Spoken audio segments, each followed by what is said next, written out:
Yeah, we're out here this morning to talk about this. I just finished rerouting the air intake on this solar heater. I was originally just pulling outside air into it at the bottom here because it was an experiment to see if it would work. And it does work real good. So what you're actually supposed to do is pull air from inside the house, from the floor level. That's cooler air in the wintertime. And circulate it back, and then it goes back into the, out of the top of this thing, back into the house. And that's what this is for, this dryer vent. I enclosed it completely and caulked it in right here. And to pull the air from inside the house where it'll heat up more efficiently because I'm not pulling in the real cold air. And for those that had never explained it real well, these are pop cans. I think there's one beer can in there somewhere I found. For this particular one here, there's 182 pop cans. And what I did, they're all glued together. You probably don't have to do that, but that's what I did. But I punched holes in the bottom of all of them, and I got the opening, the snap pop top opening facing up, because I wanted the air to circulate through them. I really didn't need that, I see now, because there's enough room in the front and the back between the cans where the air will circulate around it. What I'm going to do, we're going to leave this just like it is, and it goes in the utility room, and I put it on this window because I didn't want to, in case it didn't work, I wanted it where I could repair the damage that I'd done on the house. It just some anchors here to hold it up where it won't fall over. It's pretty heavy, but what I'm going to do different, and I'll walk over here on this side, and that bush will have to come out right here, but I'm going to measure over there and get an equal distance from the corner on this side of the house, and this is our living room. I'm going to put one in here to match that one, but I'm going to do things a little bit different. The pop cans are going to go all the way up where that one didn't, because I had to allow for the window. And the pop cans, I'm going to fill them with sand. Now somebody might have asked Susie about those freezing up and busting. There's nothing in those pop cans. They're just air that travels through them. You can't put water in them out here on on freezing cold. But this one over here, we're going to take sand and fill them up and put them in there like that. And then we're going to have an intake on the bottom of it. You won't be able to see it. It won't be like that one. But it'll go straight from the bottom of it, just to the first layer of cans on the bottom. It'll be right behind them. There'll be an intake pulling cool air from the bottom, from the floor of the house, floor level. And then we'll have an exhaust going from the top of it in towards the ceiling.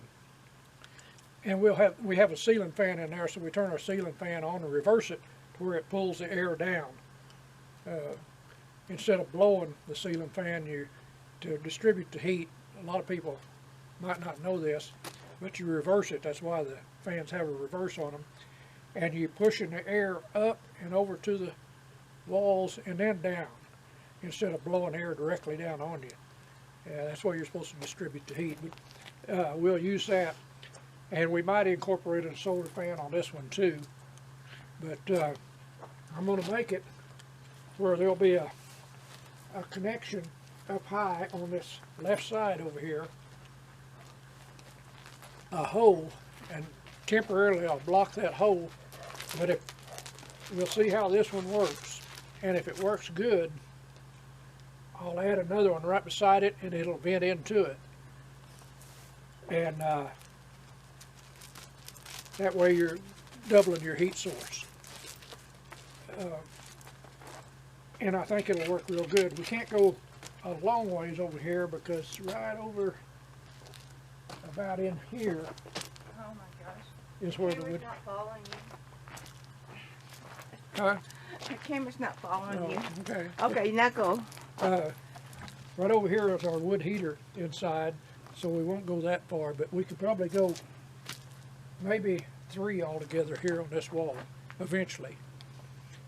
They really work better if they're facing the south, but we've only got one spot around there, and I'm going to have to do some thinking about it because I can't stand it up. It'll have to lay down like that underneath one of our front room windows. But they work best when they're facing the south, where they get sun most of the day. Like these, they only start getting the good sun about noon. And then it lasts until evening, until the sun just about sets. Facing the south, you get most of the day you get the heat. And I eventually might put one around on the front of the house where I've got some space, but it'll have to lay down instead of stand up. So I don't know what it's going to look like, but there's only 2 people in this world that have to like it. Me and you. Yeah. Yeah, I'd like to get 4 of them on there if we could. I don't think 4. They might, but we're gonna do the one at first and see how it works. And the way we're planning on using this one is keep it shut up where it's not vented into the house most of the day, where it's just building up heat. Right. And this stucco wall will take that heat. It won't hurt it because it really gets hot anyway in the western sun in the afternoon. And what it does is dissipate back out. Well, up on that wall, it'll just generate more heat for it to help the solar heater. But we'll keep it closed up most of the day and then open it at night, and it'll slowly cool down. But we've had this one over here. That's in the utility room, and we've got a window that we open. Utility room window. We've forgotten, left that open all night, and it was still warm the next morning. Still warm, yeah. And that's a even cold room. Even in cold weather. Yeah, that's a cold room too. And that's no sand in those. It's just air passing through them. But and behind that I've got a piece of sheet iron, and actually what it is, where I got these glass things at, would be the most expensive part on them if you can't salvage one. But I took a job a long time ago to dismantle some solar heaters on a house in a town south of here, a good-sized town. And what the problem was with the solar heaters, I think it was back in the 70s or maybe early 80s, I don't remember for sure, but the government come up with a plan to have a big rebate if you went passive solar or solar of some kind. And people in that town, they were heating their water with these solar heaters about this size up on top of their roofs. They worked real good to heat the water and maybe heat the house. I don't exactly know how they worked, but the water wasn't good, and it would stop up the pipes because it had the sheet iron that sits in the back of that was in the solar panels. It had copper pipe as a grid running through it, and the cold water would come into it, and by the time it run out, well, it was hot. And it worked real good until the bad water stopped the pipes up. And people started tearing them off and getting rid of them. And this fella, when I was doing just odd jobs in my spare time, he called me and asked me if I would take them off his roof. He had about 8 or 10 of them, I believe, wasn't it? Yeah. And it was a big 2-story house, real nice house. But he had already had them disconnected where they wasn't being used at all. He had the pipes plugged off, and he just wanted me to take them off the roof and repair, any holes that they had used when they mounted them on the roof. And he was going to throw them away, I suppose. And so I asked him. He wanted me to haul them off. So I asked him. I said, "Well, I'll haul them off if you'll give them to me." And he did. And because I thought about these glass, because that would be probably the most expensive part. And that's it's clear glass, but it's off of a solar panel.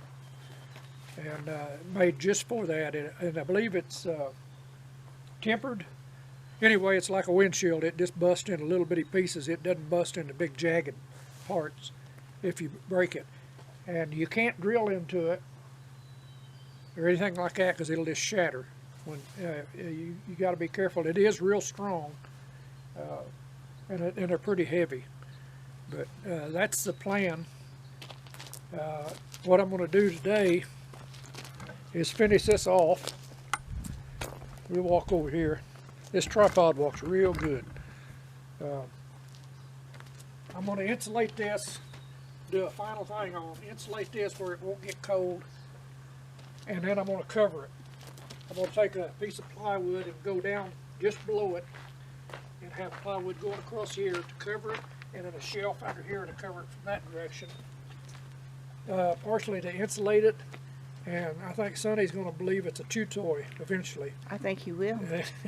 He's eyeballing it right now. And but anyway, I want to cover it. I've got it all set up and caulked, but I've got some insulation I'm going to wrap around it and tie onto it just to help with the temperature control a little bit.